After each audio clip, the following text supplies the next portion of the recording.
Hymn for the week. Today we are going to look at the hymn The Love of God, which was written by Frederick M. Lehman. And it's a beautiful song and one of those many hymns that church has dearly endured because of the way it expresses God's love for us. Words and music were written by Frederick, and his daughter Claudia was the one who put the music to it. And these words were written in a very interesting circumstances, as the story goes on to describe that one day during a short interval of inattention to our work, we picked up a scrap of paper and seated upon an empty lemon box pushed against the wall with a stub pencil, added the first two stanzas and the chorus of the song. He says, since the third stanza was actually a poem, was written in Jewish or in Aramaic, and it was found penciled in a wall of a patient's room in an insane asylum. It was said that this poem originally, the last stanza is like a short poem originally written in Aramaic, and this poem became the third stanza of the song, which is one of the most beautiful expression of God's love and what man can give back to God. And this has been a great blessing for the church and for the history of the song. As we learn and sing today, may I encourage you to sing along and remember and celebrate God's love for each one of us. Another story of the song says Frederick had experienced failure of his once profitable business, which left him packing crates for oranges and lemons in Pasadena, California, to make ends meet. Again and again throughout history, deep and enduring trials seem to have a strange and a beautiful way of swelling the waves of worship. Just few verses before we sing the song that comes to our minds. Psalm 104 verses 24 and 25. O Lord, how manifold are your works. The psalmist sings, in wisdom have you made them all. The earth is full of your creatures. Here is a sea, great and wide, which teems with creatures innumerable, living things both small and great. Psalm 139 verses 17 and 18 says, how precious to me are your thoughts, O God. How vast is the sum of them. If I would count them, they are more than sand. Psalm 40 verse 5 says, you have multiplied, O Lord my God, your wondrous deeds and your thoughts towards us. None can compare with you. I will proclaim and tell of them, yet there are more than can be told.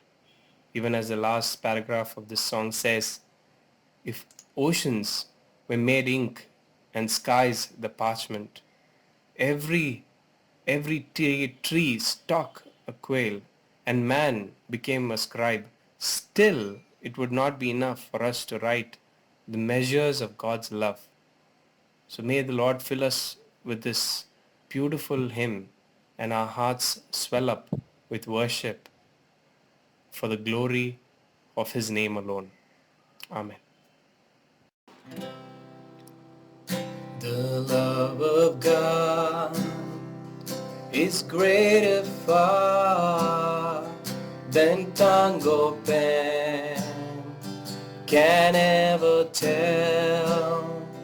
It goes beyond the highest star and reaches to the lowest hell. The guilty pair bow down with care.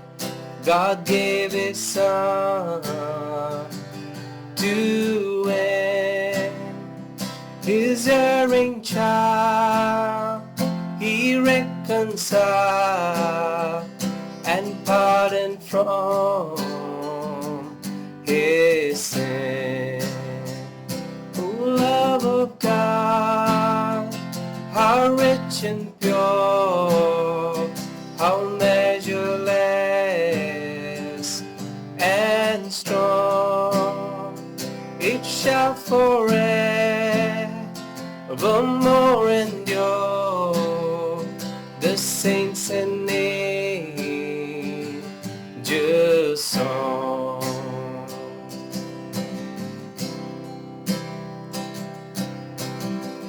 When hoary time shall pass away, and earthly thrones and kingdoms fall, when men who hear refuse to pray on rocks and hills and mountains call, God's love is sure, shall still endure, all measureless and strong, redeeming grace to Adam's race, these saints and angels song. O love of God, how rich and pure, how measureless and strong, it shall forevermore endure. The saints and angels song. Could we within the oceans fill, and where the skies of parchment made, where every star on earth a quail, and every man a scribe by trade, to write the love of God above, would drain the oceans dry, nor could a scroll contain the whole, though stretched from sky to sky.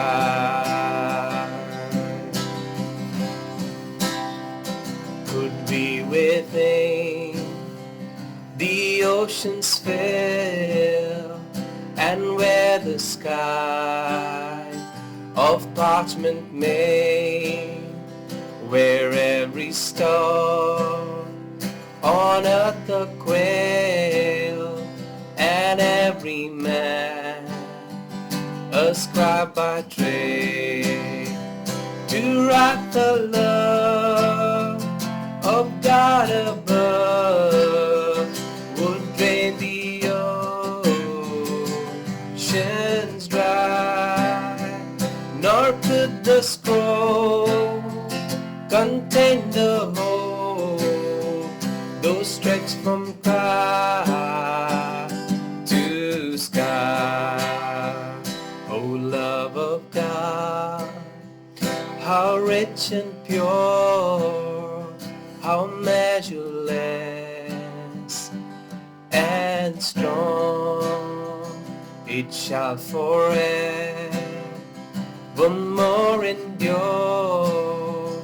The saints and angels song.